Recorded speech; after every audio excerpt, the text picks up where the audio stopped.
TV Lot Vlog. Nandito po tayo mga madam mga sir sa bayan po ng Rosales, Pangasinan. At isang area po that is along the highway ang ipapakita ko po sa inyo sa pamamagitan po ng video na ito po. At ito po mga madam mga sir ay may sukat po na 7,156 square meters. Ito po ay along the provincial road. Ito po ay Pangasinan Nueva Ecija Road. So ito po mga madam mga sir, magmula po dito, ito po yung property po natin mismo. Ito po yung ating property.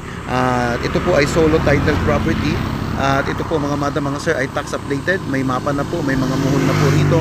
At nandun po mga madam mga sir ay napakagandang investment. Ideal po siya para sa mga gustong magnegosyo dito po sa along the highway. At malapit lamang po ito sa ating bypass roads. Nasa 3 minutes lang ay nasa bypass road na po tayo.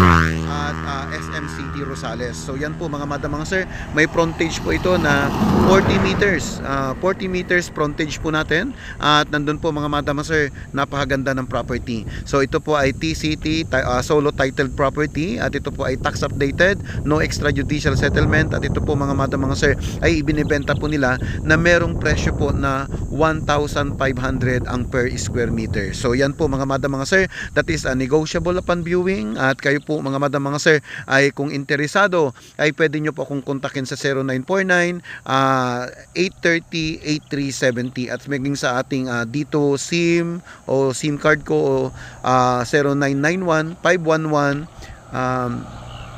5728. So yan po mga madam mga sir.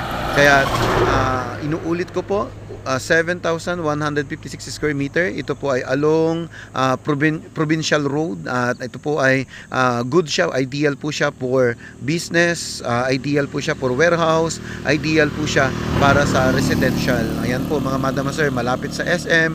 Malapit sa bayan ng Rosales. Malapit din po ito sa bypass road. Dito po sa exit ng Akop. Ayan po mga madam sir. Ito po ang paligid po niya. Ayan. Yan ang paligid po ng property po natin. Kaya yan po mga madam mga sir, kung kayo po ay interesado, pwede nyo po kong tawagan anytime. Pwede rin po kayong mag-iwan ng mensahe sa aking messenger account upang ma-replyan po namin kayo anytime. So yan po mga madam mga sir. Maraming salamat sa patuloy na pagtitiwala nyo sa Pastor Sunday's TV Vlog. Maraming salamat din po sa mga naging client po namin na ngayon din po ay patuloy po na nagre-repair po sa amin ng kanilang mga buyers. So yan po mga madam mga sir, maraming salamat at magandang umaga sa ating lahat. Mabuhay po kayo and God bless you po. Thank you.